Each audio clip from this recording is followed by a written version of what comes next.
Hey guys, it is Thursday, which means it is my favorite day of the week because I get to hang out with you guys. If this is your first time joining us live at Coffee with EverBee, I want to say hi and welcome and thank you for being here. And I want to give a huge shout out and a big long distance hug, a big remote hug to anybody who has been here for the long run. We've actually been doing this pretty much every single Thursday since February 15th of 2024. So I thank all of you as well who have been here for the long haul with us. And I hope that you guys have found value over the past 13 or so months on these coffee chats.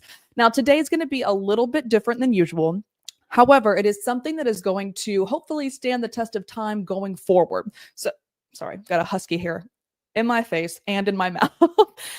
If you don't know, and this is your first time here, this is very raw. This is something that is truly live. So if I have a husky hair on my face, I'm going to get it off. So welcome to the party.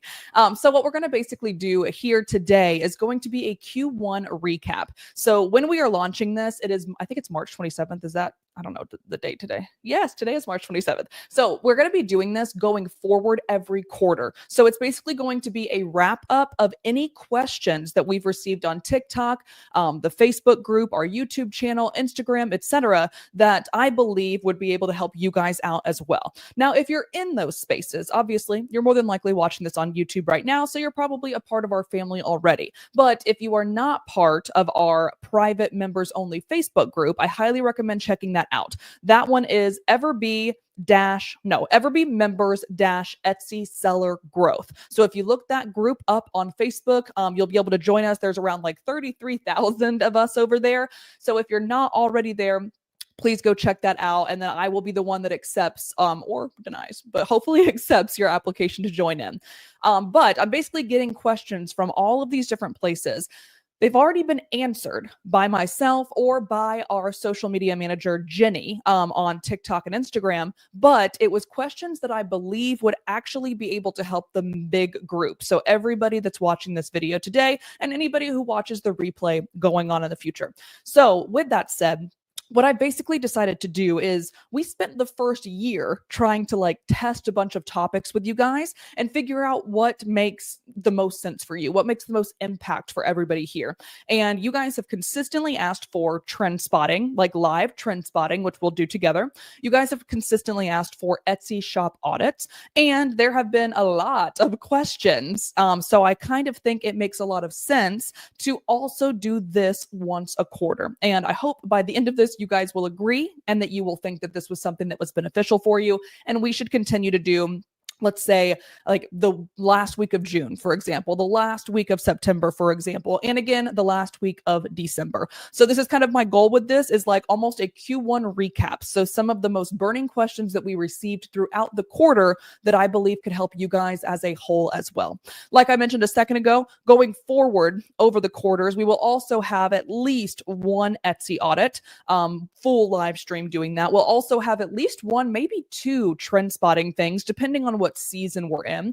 We're also going to have at least one guest as well. So you guys love those takeovers when you get to learn from your other favorite YouTubers, especially in the Etsy and e-commerce space. So with that said, I have a quick announcement before we dive into today's curriculum, if you will. I actually have the OG, Ryan Hogue, is going to be here on this live together with you guys next Thursday, April 3rd. I hope. Let me just confirm. Yes. So next Thursday, April 3rd, 10 a.m. Eastern. Don't miss it. Just he is literally probably, I don't want to say this 100% because I don't want to, like forget anybody else. But if you're not familiar with Ryan Hogue, first of all, look him up. If you are familiar with Ryan Hogue, you know that he has really been on YouTube like since the beginning. And he really kind of taught us all about print on demand, taught us all about how to like create the best designs and then how to actually scale them out to other places like Amazon, eBay, Walmart, even, etc. So with that said, I'm super, super excited to have literally the GOAT, the OG of like print on demand YouTube coming over to hang out with us next Thursday. It is an absolute honor to have him here, and I'm super stoked, and I hope you guys are as well. So again, that is Thursday, April 3rd, 10 a.m. Eastern. Tune in to have our live takeover for Q2 with Ryan Hogue. I'm also going to go ahead and take my watch off because it keeps yelling at me. All right, so with that said, I'm going to go ahead and share my screen real quick. All right, so like I said, we're going to do an end of Q1 live Q&A today. And of course, if there is anything that you guys want to ask, like while we're going over it, I put that in here too. So if you're watching this live, drop any additional questions in the live chat and me and my team will get back to you like in real time. So don't worry, we got you there. But if you also are watching this on replay and maybe something that I said stemmed another question for you, just drop it in the comments. That's exactly what I am there for. I respond to all of those comments as pretty much as soon as we get them, as long as I am not sleeping. Or again, if you jump into the Facebook group and you see that like something comes up in the future and you have another question, drop it in there. My team, or obviously anybody in the group that has a good answer for you. There's a super, super supportive community. They will jump in and do that with you as well. All right. So with that said, let's go ahead and jump into the first question for the day. Now, this is a funny one because this is actually something that I didn't even know the answer to until this past weekend. So I wanted to make sure that you guys knew too. It's something small. It's not a big deal, but it might be something that you don't know because, again, I didn't even know until Natalie with EverBee confirmed it. So can someone please explain to me what the placements of listing shops means in the product analytics tool under more details? So it's this guy right here. So if you've ever, hopefully you have if you're here, if you've ever opened up the listing details page on a normal whatever listing in the product analytics tool, and or if you opened up the listing details on a listing itself, either way is how you're going to get to this.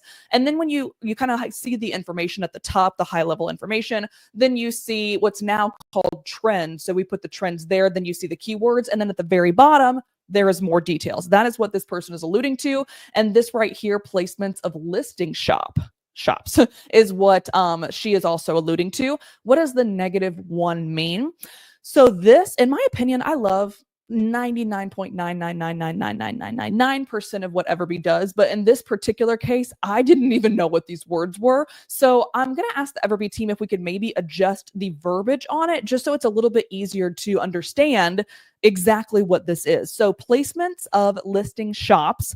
This basically means, again, I'm going to try to see if I can adjust the verbiage a little bit, but it basically means, is this listing, so we're opening up the listing details, we're going down to more details for one listing. Is this listing in the featured section of the shop? That's it. That's all that this is. And if it says -1, that means no.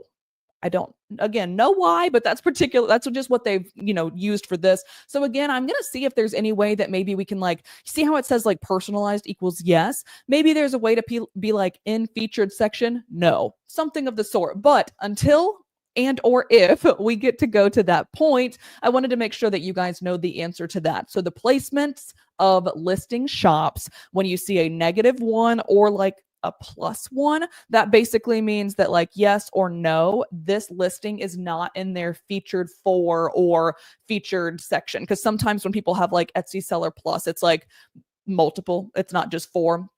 So anyways, that's what that means. And I know it's a super small thing, but I didn't even know the answer to it. So I figured you guys might have seen that and wondered the same thing. So that's number 1.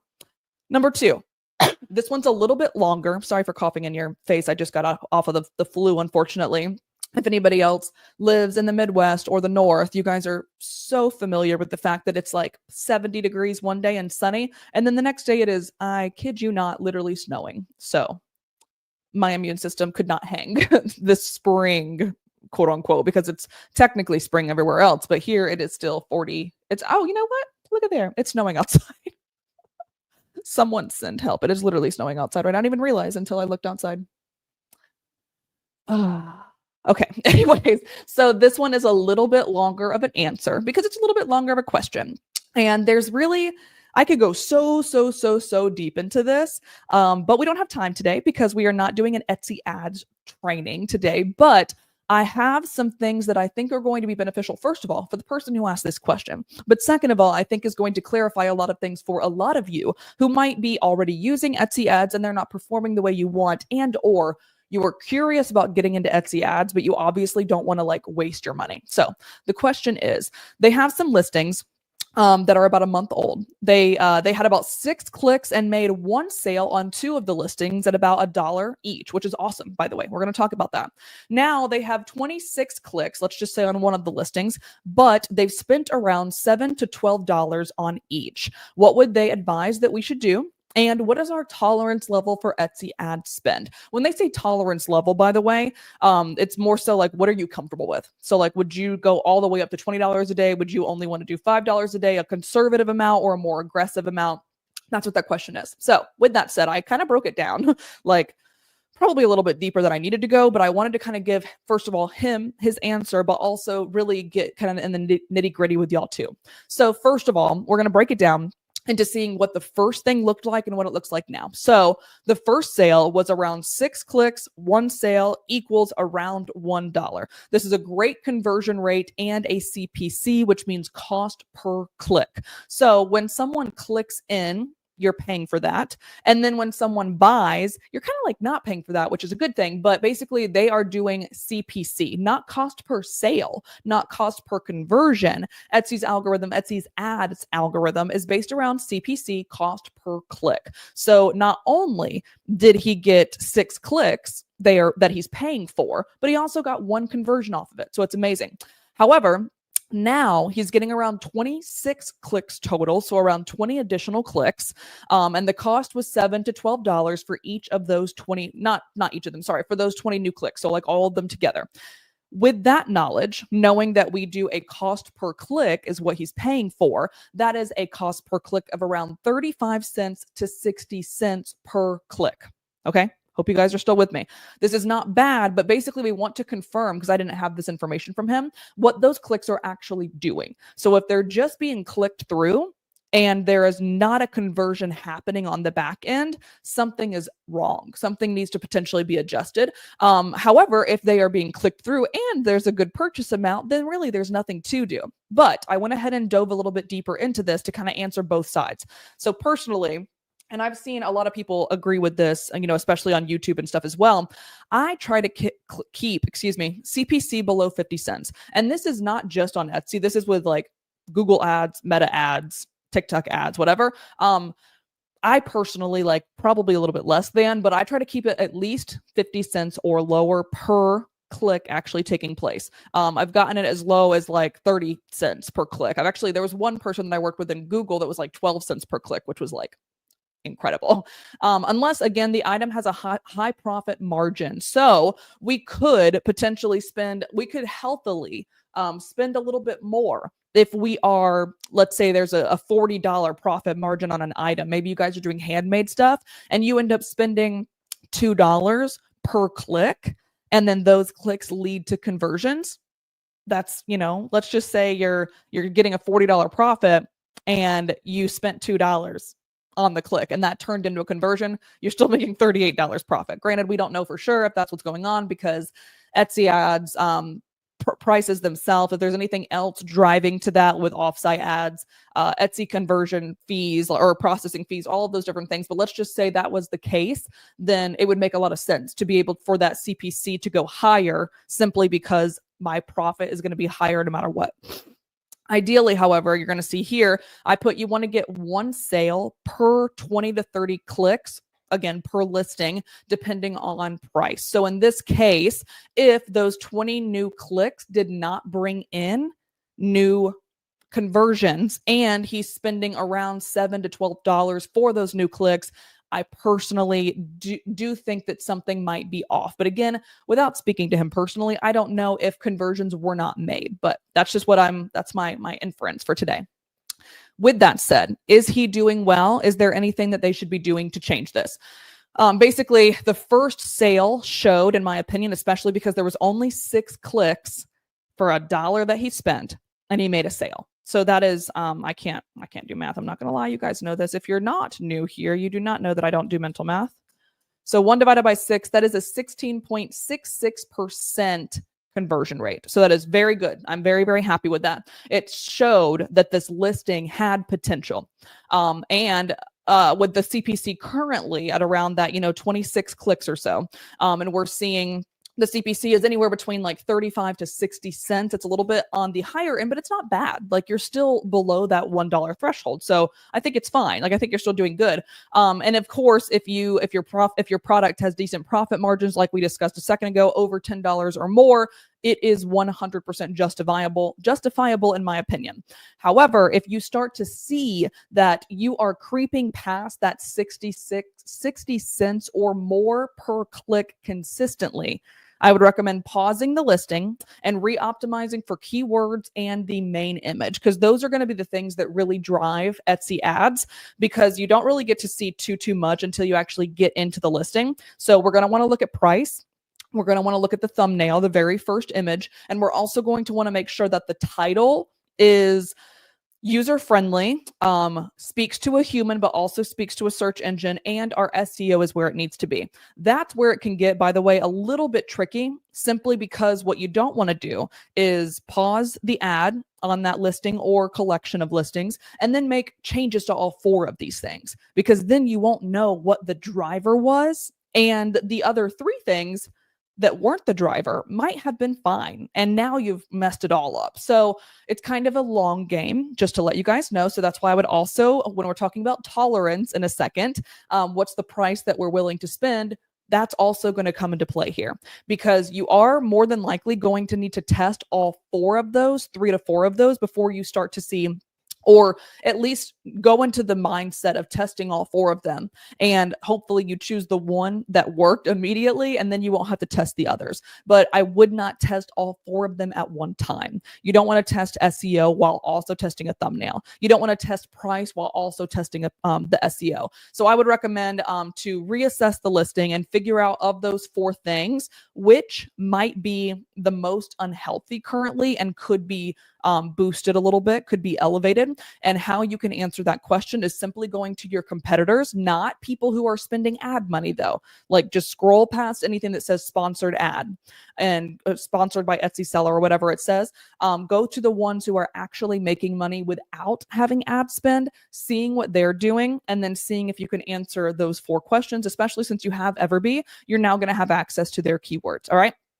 With that said, the tolerance, again, this is completely different for everybody, especially if you have upfront capital that you're willing to kind of blow. This is just something that like I personally do, but this is not Bible by any means. You can do whatever you want for your particular listings, but I usually give a listing around 20 to 30 clicks maximum before making a decision, because what's happening is the ad is out there on the search page. So let's just say they typed in Mother's Day gifts, yours pops up because that's what you're trying to appear for, that key phrase. Then they can scroll past you. That's considered a view, not a click, right? But if they click into you and then they go to your listing and 20 to 30 people do not convert, there is something potentially wrong with the listing.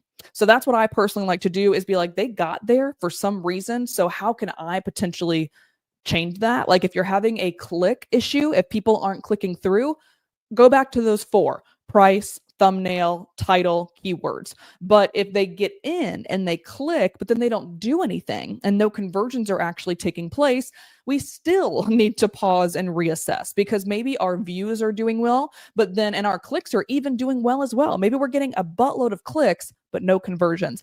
And that means that something is wrong with the internal pieces of the listing itself. So it might not be those 4 things. Instead, it's, did the listing not give me enough to make a decision? So that's going to be your description, your frequently asked questions, the additional photos, that are they not answering all the questions that I have, and then also maybe the variations that you have. So maybe you have too many colors, so it's causing like analysis paralysis for the person, or maybe you have too little colors and people are wanting, you know, nude or beige or tan, and you're only offering white and black. So those are the 2 ways to basically determine what is going wrong, whether it's before the click actually happens or after the click takes place, but a conversion isn't happening. And as it relates to tolerance, you want to try to keep your cost per conversion under the 20 to 25% of the product price. So a quick example that I wrote down was, if my item goes for $20, I don't want to spend more than $4 to $5 to get a sale. And in my opinion, I think that's even a little bit larger than I would prefer. But again, if you have a higher profit margin, it's okay. It's justifiable. But if you have a $20 item minus, what is it, 9.5% transaction fees, minus the 20 cents listing fee, and then minus any things that you have to pay your print on demand provider, we are getting like back down to about $4 to $5 in itself. So you would be at a net zero. So really thinking about what your profit margin even is before you can make that decision. But I like to spend no more than 20 to 25% of the total to get that sale. Okay, hope all that makes sense. For anybody that is potentially asking any questions in the comments, don't worry. Hopefully my team has gotten back to you immediately, or I will myself, because this is, like I said, we're not doing a whole Etsy ads training today, and this can get really confusing really fast. But I hope that answers his question at least, and then maybe also brings out some questions in you guys of whether or not you're wanting to go down this rabbit hole yourself. Okay, all right, let's move on. All right, question about how to add my favorite keywords into individual files on EverBee. I created the folders, but need the next step. So she is in EverBee.io in her favorite section, and she has all of these different things, but she's trying to figure out like, how do I get it? Let's just say like, if they're in all products, how do I get it to nurse? How do I get it to political, etc.? So with that said, I'm actually going to open up another screen really quickly. Hopefully, let me get you guys over there real fast. 1 second. I have to open up Chrome because it's a Chrome extension, obviously. So I have to go to a different location. Give me 1 sec to get there. Here we go.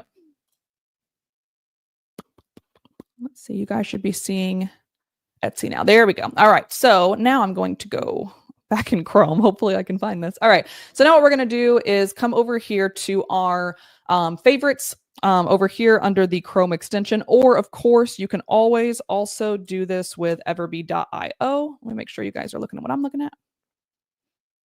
Yes, you are. Beautiful. All right. So, well, hold on. It's going to make me sign in. Anyways, you can also do this on EverBee.io. I'm not going to do that today, but we can come over here to the favorites.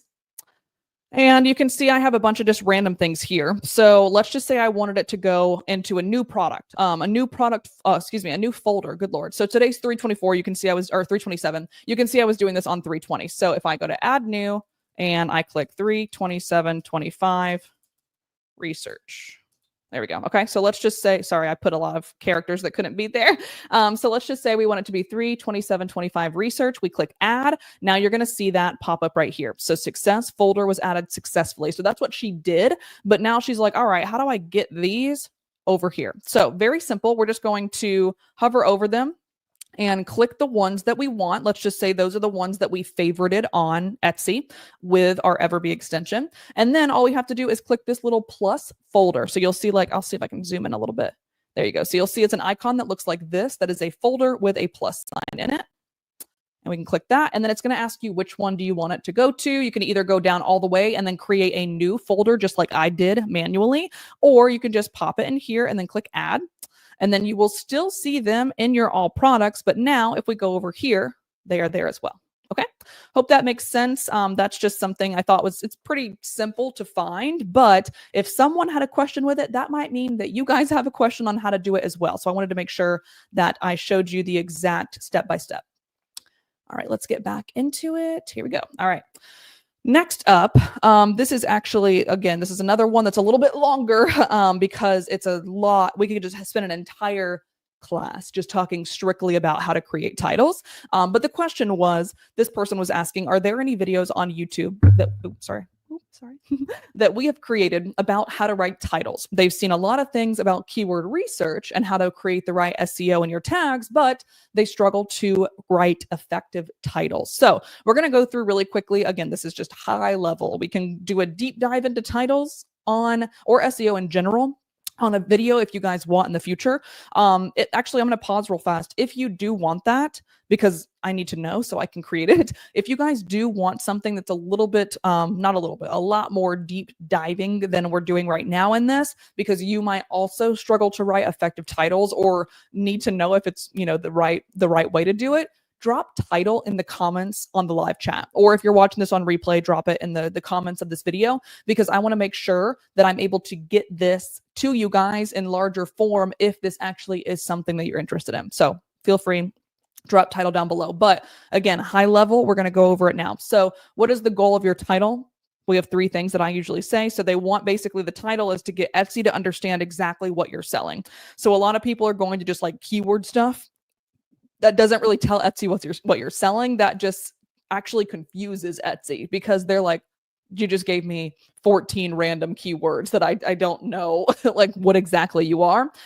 So that's the first thing is Etsy. It needs to basically be able to tell Etsy this is exactly what I'm selling and who I'm selling to, right? Then number 2, it's to get buyers to click because it matches what they were already typing in. So the absolute goal of a title is to find the right things, the right combination of things that are going to basically match someone's search query. And if it does, it's considered more relevant. So it's again, without getting too deep into this, Etsy SEO focuses on relevancy and recency. So if it's more relevant to what they searched, Etsy is going to push you to them. Okay, hope that makes sense. Number 3 is you also want to make sure, again, thinking about keyword, just dumping. You want to use keywords naturally so it doesn't come off as spammy or robotic. So it needs to, if you've ever, watched these before, you know that I always say your titles need to be able to, in your description, needs to be able to speak to a search engine while also first and foremost speaking to a human. Okay. So what I like to do is the structure of a primary keyword, comma, or whatever this little line is if you want, whatever, secondary keyword, comma, descriptive words. So that's how I like, and that's the easiest way to explain it so that you guys can basically apply this going forward. So primary keyword or long tail key phrase, secondary keyword or key phrase, and then descriptive words after that. So again, the reason why we do this, just in case you weren't aware, is Etsy's search engine puts more weight on keywords at the beginning of the title. And also, like we've discussed multiple times on these Coffee with EverBee chats, you also only see a certain number of characters before you can click in. I don't know exactly how many it is. Let's say like 20 or so. Let me see if I can share my screen again and show you exactly what I mean, because I'm better at like showing, not telling. Let's present again. 1 second. I'm going to reopen Chrome again. That's why I have to go a little bit behind the scenes. Okay, so you guys should see my Chrome extension now in Etsy. So what I'm trying to get at is if we, let's just say, since it's March, we should be doing Mother's Day stuff right now. So let's just say Mother's Day gift in the search.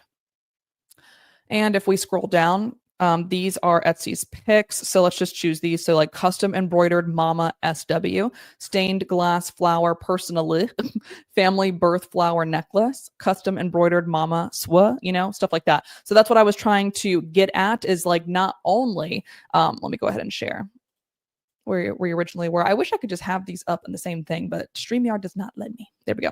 So not only are we trying to follow the structure of primary, secondary, descriptive words, but we're also trying to put weight in the beginning because they put more weight in the beginning, but also those are all that they see before they make the decision to click through into your listing. Okay. Next up, when we're talking about that primary concept, primary, secondary, descriptive, we want to start with the exact phrase that we believe someone is going to type in. And you guys can obviously utilize EverBee for this, and especially utilizing, I don't know if you guys are really doing the daily trends concept yet, but it's basically like in the listing details, you have the ability to see like, did this stand the test of time? Is this performing really, really well right now? Or did it perform really, really well in December, but then it fell off for Q1, etc.? You want to find the exact phrases that you believe someone would actually type in, not just something that is a high keyword score on EverBee, but truly based on the item that you're giving, what is something that you think will be, that should be the very first thing. So an example here is personalized bridesmaid gift. So I have personally typed that in because my sister just got in, had her bachelorette party a couple weeks ago. So that's absolutely something that is going to match. However, keeping in mind, personalized bridesmaid gift is also more than likely a high competition search term. So this is just my example, of course. I haven't done the research to see if it's high or low, but just keeping in mind, you want to try your best to make this as high search volume and low competition as possible, okay? Then you want to add a secondary keyword variation. So in this case, let's say custom name tumbler. So we're basically telling Etsy exactly what it is. It's a custom name tumbler that could be personalized as a bridesmaid gift. Okay, so that's primary and secondary.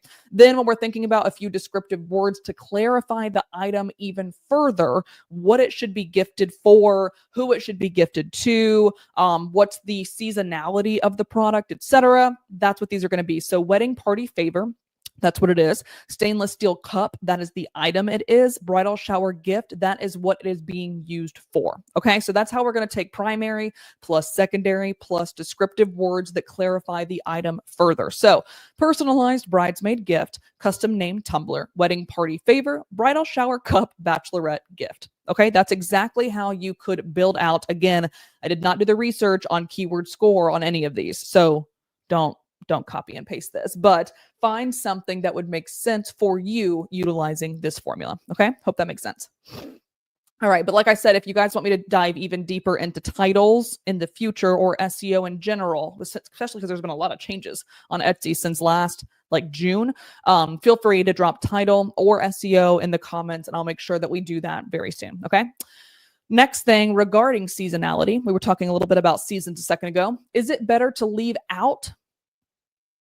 Sorry, I definitely copied this over wrong from Facebook. Okay.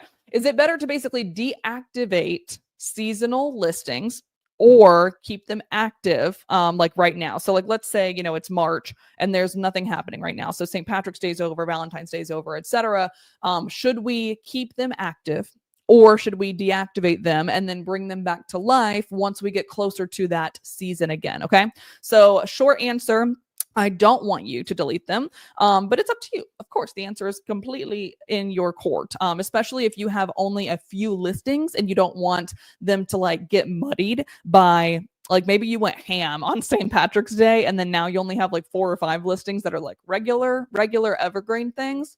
Maybe, but in the case where you are really focusing evergreen and seasonal throughout the whole year, my short answer is it's better to keep seasonal listings live year round. And here are my 3 reasons why. Etsy loves long-term data. So you guys can see all of this. I'm not going to read it, verbatim, but they basically like the longer that a thing lives, the longer that Etsy has the ability to categorize it and index it and then give it to other people. And you can also change your SEO, but then Etsy's going to restart. So it's the exact same thing as like deactivating and then they have to restart and understand what it's about. Then we also have early shoppers and people that are like getting ready for things super, super in advance. I'm going to use my best friend as a guinea pig here. She texts me in the group chat, me and like 3 of our other friends in a group chat every like January, February, being like, what are we doing for my birthday this year? And I'm like, girl, your birthday's in the end of July. So it's like July 29th. So my brain does not think like that. My brain is like, I am just trying to get through the month of February, but her brain is super far in advance. So she might literally be thinking right now, where are we going? What Airbnb should we stay at? Like she's prepping and getting all of that ready herself, which I know from personal experience means there's a lot of other people that do as well. So having those available, let's say like your competitors deactivate their seasonal listings because they did not watch this video and you kept yours live. And then someone wanted a Valentine's Day thing in November of this year. Like you are going to be the option that they have to purchase. So that's another example. Also, like I said a second ago, deactivating doesn't just hurt the listing itself, but it actually hurts SEO because basically you're telling them like you're deactivating it. So you're removing it from the shelves. Let's just use that analogy. So Etsy is basically like, oh, okay, this isn't relevant and, or, oh, okay, this is not performing well. So why would I give it any attention? So you are kind of like hurting yourself by removing it because now once you reactivate it, not delete and then brand new listing, it's the exact same thing. When you reactivate it, Etsy has to work just as hard pretty much to be like, oh, okay, we're back in action.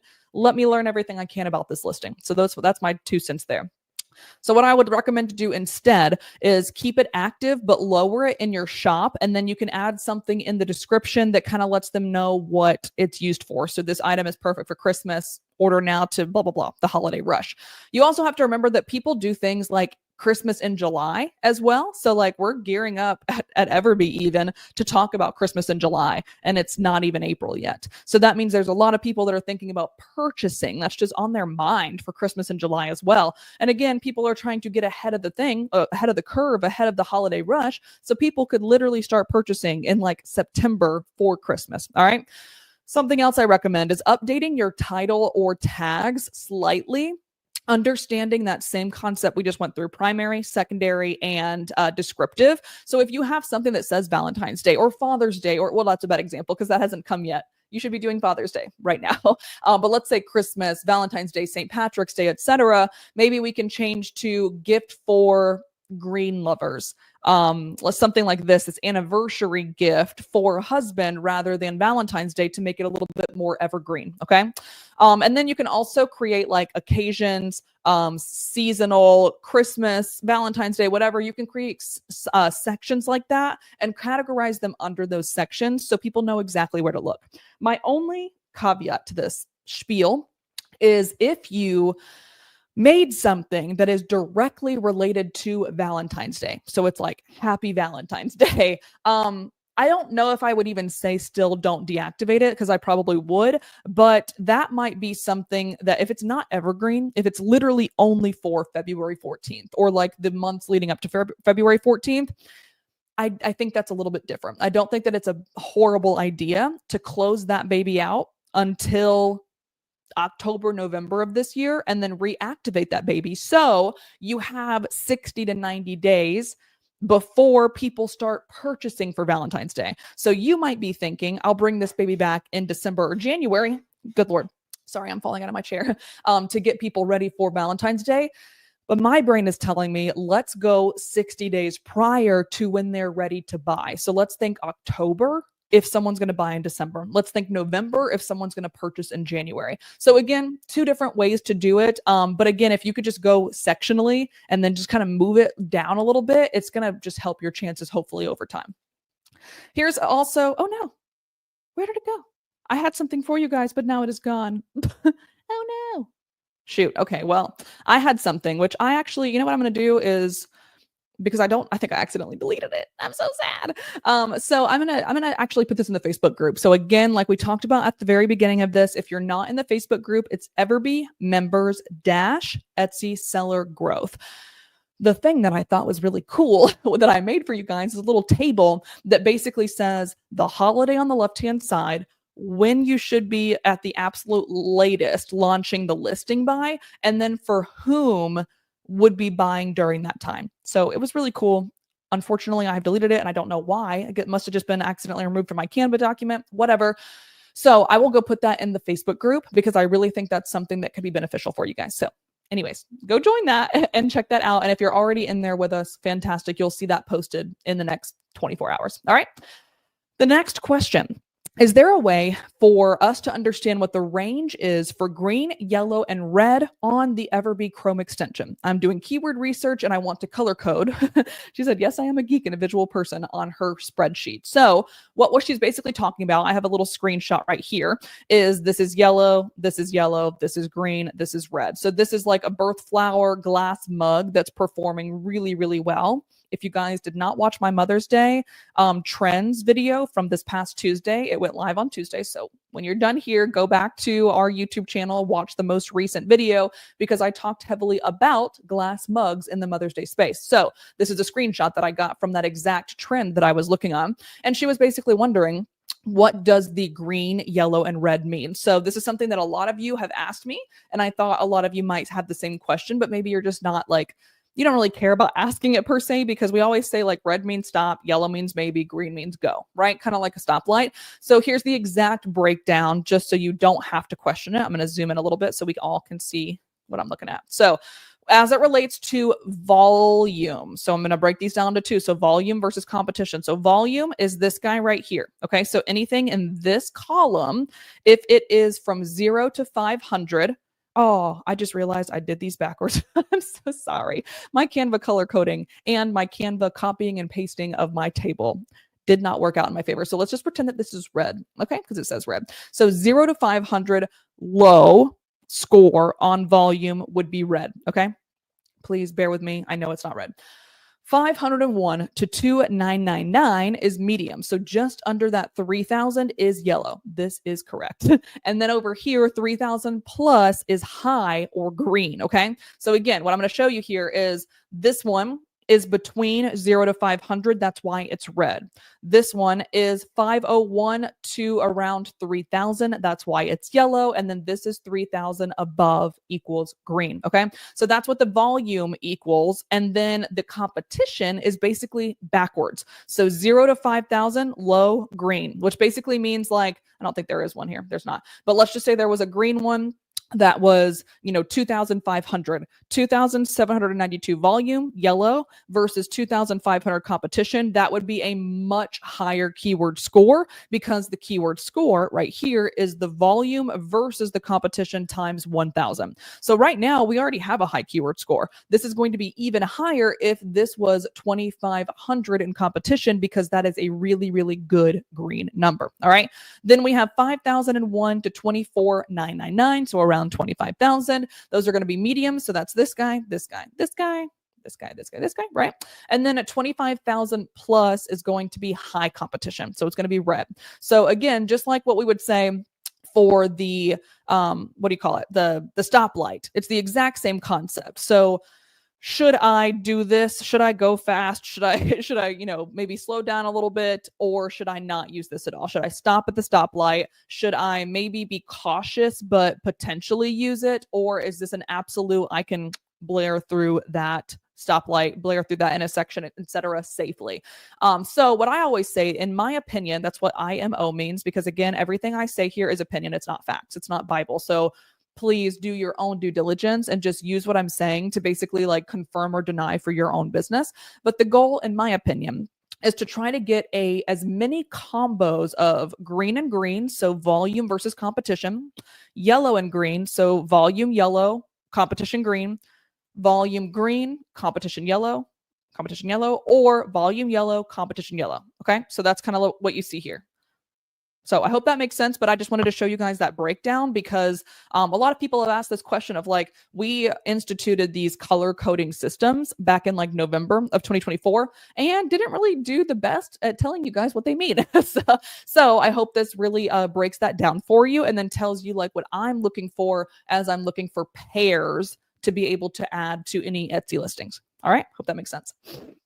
All right, this one's a fun one, actually. I'm very excited to show you guys this one because I went down a little rabbit hole myself doing this. So we have a couple more questions, guys. If you have time to still bear with me, this is going to be about how to create mockups in Canva, because some of the mockups on print-on-demand providers are just not good. I always tell you to not use them. So how else could we use them? So I'm going to give you guys a little step-by-step tutorial of exactly how you could create your own Canva mockups, or mockups in Canva. All right. So how to design good/high-end if you don't want to buy mockup. So let's say candles, mugs, tumblers, mouse pads, etc. You'd like to create a nice mockup within Canva. So the first answer to this is actually something completely unrelated to Canva. This is up to you, of course, but I always recommend buying samples of your item and then taking your own photos. It's going to be 10,000 times better as long as you know how to take a photo. I really, recommend figuring that out first, but as long as you know how to take a photo and you have done the research and seen what your competitors are doing and how they're performing, I recommend going that route instead. But if you do want to just put your item, just want to put your design into a place and then make a mock-up online digitally, there's also placeit.net. So it's placeit.net. That's my go-to for mockups. You do have to have a subscription to them per month. So if you already have Canva and you don't want to pay for another subscription plan, don't use them. But that's just an example of what you could use. But because she asked, I'm going to show it in Canva. So this is a quick example that I did. And I actually could pull up Canva too and show you guys this step by step. It's going to be a lot easier, but I'm just going to show you how this works. So let's say I wanted to use this graphic. I would just click on the graphic and then go to edit and then go to mockups. Or on the left-hand side of your Canva panel, you should have mockups over here if you just scroll down to the bottom. And if you don't, you can always click like apps. And then, so right here, so like apps with a little plus button, and then you'll find mockups, or you can just type it in and it'll take you there. Okay. So anyway, so let's go to this thing, click edit, click mockups. Then what's going to happen is they're going to show you different mockups that you can do. So this is just a screenshot of like popular videos, smartphones, print, apparel. This is actually a really good location. Canva has done so much updating recently on their mockups and added so many different ones in here. So if you're looking to add a video to your Etsy listing, which all of you guys should be doing, this is another really good place to see that. So we would just go to see all and then see what kind of apparel maybe or mug mock-up videos generators they have. All right. Then step 2, once you find out what you want, so you can see I chose this one right here. Okay, there we go. So it's going to say, all right, insert your image. So again, like I mentioned a second ago, you could go the backwards way of having the mock-up opened and then uploading your image and dragging and dropping. That's one option. Or since I already had the item, or excuse me, the design uploaded, I'm just going to literally click it and drag and drop it into there. All right. There's that example. And then it's going to also ask you, okay, how big or small do you want it? So what you could do then, so like this is the quick example that I used for this hat. It basically was like way too freaking big for the hat. So this was a Canva mockup and then it was way too stinking big. So I just clicked edit where you'll see these little like lines with circles. And then you're going to either click smart crop, fit, and or manually adjust it right here. Okay, so there's going to be a thing that you can go in and out with this. And let me zoom out a little bit. And the other thing, which I'm going to show you again, like verbatim how to do this in a second, but the other thing that you can do is create a mock-up template for yourself. So this is something that I personally did. My husband's going to kill me, but I used a picture of him that I just happened to have for a client that we worked with that was like this little luggage thing. So I just inserted my image and then I basically clicked this right here, create a mock-up template to generate my own custom mock-up. So it gave me a couple of different things. It's an AI. Obviously, it's a smart system in here. So it basically is like, hey, I'm looking at this photo and I'm seeing that there are a couple of places that you might want to be a mock-up. So for example, the shirt. And I was like, yes, you are correct. So I clicked the shirt. All right. Then it looked like this. So it basically took his shirt and turned it into a mock-up for me, which I thought was kind of cool. Never done this before today, to be honest. Then I also was like, okay, I need the shirt. I had to zoom out. Sorry. So the thing was really big and it was like in a weird place. It was like way over here on his arm. So I had to do a little bit of finagling, which you guys will too, because it's brand new. This like creative mock-up template thing, it's still trying to understand and it's an AI, you know, so it's not going to make it perfect every time. So I had to finagle this a lot. I had to make it a lot smaller. I had to kind of put it like in the middle, right, like on almost what I would consider to be on his right like chest, but it ended up being in the middle just from again how this system worked, I guess. So that's how it kind of turned out. So I thought that was kind of cool that you can actually, again, if you have your own photos but you don't, like, let's just say I've done this, so that's why I'm bringing it up. Let's say you had a Bella Canvas 3001 and you wanted to show like what that looked like with all of your different designs. Buy a sample of that. And if you can try to get a blank sample, that's even better, because straight up, guys, you can go, oh, this is sad actually. Joann's is closing. I don't know if you guys saw that news, but Joann's is closing like all of their stores, which makes me sad. But Joann's and Hobby Lobby, that's another example. Go into Hobby Lobby and go to the very back where there is like basically places where people like make shirts and they put like rhinestones on shirts and stuff. They always have Gildans, they always have Comfort Colors, and they always have Bella Canvas. So if you can find one of those for like $4 or like $10 or something, you don't even need to get it from your print on demand provider. Just go get it from Hobby Lobby, make sure it's blank, and then you can do this. You can take as many photos as you want with that shirt in all different ways, all different backgrounds, all different lifestyle setups, and then make your own this way. So I thought that was a really cool thing. But now that I've shown you that, overall, I'm going to show you what they turned out to be. So this is basically what I made this morning, very, very quickly, just with that one thing. So we have a mug version. We have an actual photo that I took. We have the hat version, since we obviously had to scale it down a little bit. And I also had a tote bag version. All right. So with that said, I'm going to go ahead and share my tab on Canva and walk you guys through that. I'm just going to open up the exact same document that I'm in right now.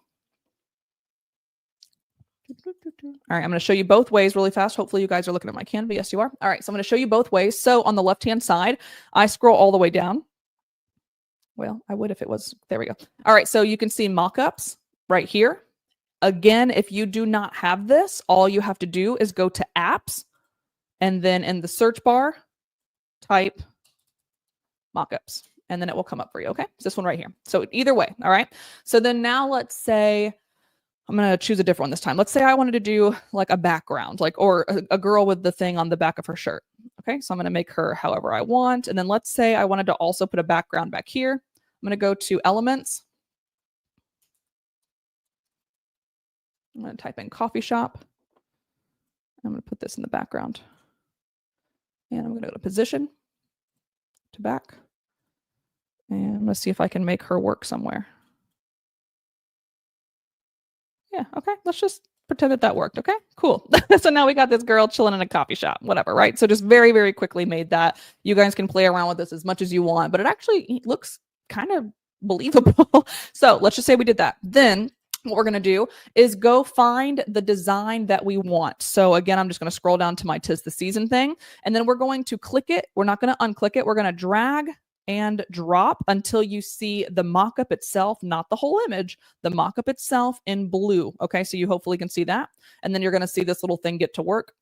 I usually call it like with a Mac, like the rainbow of death. But in this case, it's obviously just a little white circle. But now you're going to see it's weird, right? It's covering, it's like getting rid of my pumpkin. You're not seeing all of it. So we're going to come in here, click edit. And then as you can see, it's actually like off. So when I move it, you don't see it, which is annoying. But let's say I click apply changes, and then it will show you where it is now. Okay, so it's kind of annoying. I don't know why Canva does that, but I'm going to actually just play around with this a little bit and see what happens. All right, so that's a different place than I want it to be. Too far over. All right, I like this location right here.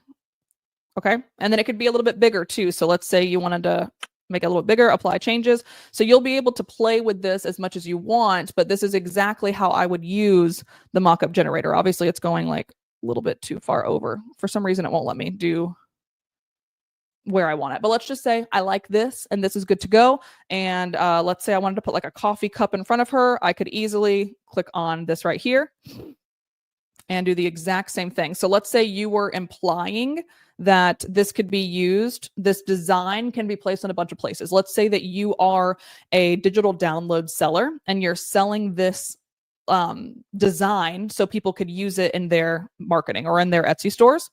I actually kind of like where this is, but I'm going to edit it a little bit because it's a little bit too far over. So let's maybe do right here, see if it works. That's a little better. Okay, so with that, we can make this like this, and then kind of, you know, just play around with it, guys. Like if this is something that you're interested in. And I've done Canva a lot, so I'm like a little bit kind of understand like how to maneuver these things. And then I might even want to put a little bit of a shadow on it, whatever. But there you go. That's how you can create a mockup very simply in here. All right. So now let's delete all of that. And let's go to create a mockup template. All right. So with that, we do have to have our own photos, like I mentioned a second ago. So I got to kind of go on the hunt real fast. Don't mind me as I'm scrolling through all of this. Let's just say I can do like one of my branding photos, maybe. Let's say this one. This might work. I don't know for sure. I haven't tried this yet, but let's say we want this one. It's just me and my husband again doing a freaking UGC thing. Let me click. I don't know for sure if this is going to work, but what I'm going to do is basically go back to mockups over here, and I'm going to create a mockup template. And as you can see, the photo that is here is now the one that I'm currently using. So they know, they're smart enough to see that that's what I'm trying to do. And then, and I don't know if this is going to work, but theoretically speaking, the white shirt and maybe my black shirt will hopefully come out as a mockup. I'm not 100% sure, but let's give it a try. And guys, I promise if you're still with me, I only have a couple more things to go. Okay, interesting. So it did my it did my pants, my husband's hat, and his pants. So okay, let's just say my pants. And then we're going to click confirm. Okay, I think this is actually kind of funny what this did. All right, so we're going to click confirm, and you can see the technology is new and improving. So please be mindful that like if it doesn't choose what you want, whatever, just, you know, bear with us. So now you can see this is currently a mockup section. So what I'm going to do is I'm also going to come over here. I'm going to go back to uploads, and then I'm going to find like what I want to be there.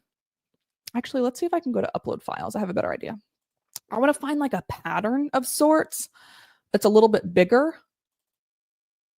I have a bunch of random crap in here.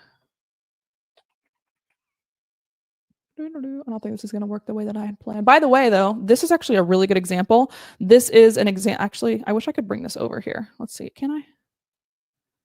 Yes, I can. Okay. This is a total, wasn't planning on sharing this with you guys, but this is actually an example of I took my own mock-up photos and then literally just put the design using this exact same feature. So just a quick example that I didn't even know that I had access to. All right, let's say, I don't know, none of those are good in my opinion, but let's just say this one for now. So this is kind of like a pattern in a way, I guess. So let's just drag and drop this baby, and then theoretically speaking, it should be added to my pants. So again, this is a really, really weird example, but let's say you had like a red jogger or a red legging, and then you had like Christmas sayings on it or whatever. This is exactly how you could do that. So kind of a weird way about it, but this is just the first photo that I can find. But anyways, I hope that makes sense, because I think that's actually pretty cool that it goes like that and it cuts off exactly on the side. So I literally just made my own mock-up right here on this with you guys. So I don't know, kind of a cool thing, but I just wanted to walk you guys exactly through how to do it rather than just showing you what I built. Okay, hope all of that makes sense. So with that said, oh my God, I just found it. I'm so excited. So earlier I mentioned to you guys that I had this calendar that I made that was like when you should post different things to be able to make sense for the holidays. And I forgot that someone asked this question in tandem to the person who asked the other question from earlier of if they should deactivate listings. And then when's the best time to start listing? So I forgot that I split this into two. So now you guys do have it and I'm excited. So what is the best time to start listing for each holiday? We're going to break it down this way first, and then I am going to show you guys that table because I have located it. So Etsy buyers shop early, like we talked about. And we also talked about how Etsy needs time to index your listings and test it in search, first of all. So you want to make sure that you list well before peak buying times, especially if you are not all that great at SEO yet. And maybe that's something that you're struggling with and you're trying to like learn, simply because let's say you post something in November for Christmas and then your SEO is like kind of shoddy. And then no one ever sees it, first of all. So let's say you put it in September instead, or even July. I'm not kidding. People literally start posting in July for Q4, including myself. So if you put something in July and it doesn't perform for 1 or 2 months, then you now have the ability to, like, you already have the listing live and Etsy is trying to index it and put it in different places to see if it will work. But now you have the ability to update your SEO way before the actual holiday takes place. So my general rule of thumb is 60 to 90 days before the holiday, 60 at the earliest, even, 60 at the latest, even earlier than 90 days if you want to. Like I said, people start doing things in July for October sometimes. And this gives time for Etsy's SEO to kick in and be able to be indexed. It also gives you ads testing time if you did decide to run those. And again, if someone is coming in September to buy something for Christmas, you are showing up for that rather than your competitors that might be waiting until September to even list it. Okay. With that said, here is the quick little breakdown.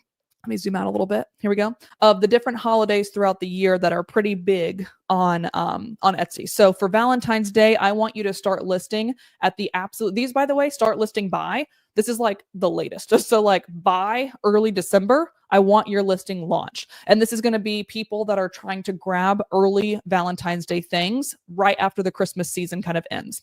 Then for Easter, which is usually like the end of April, I want you to be doing beginning to mid of February.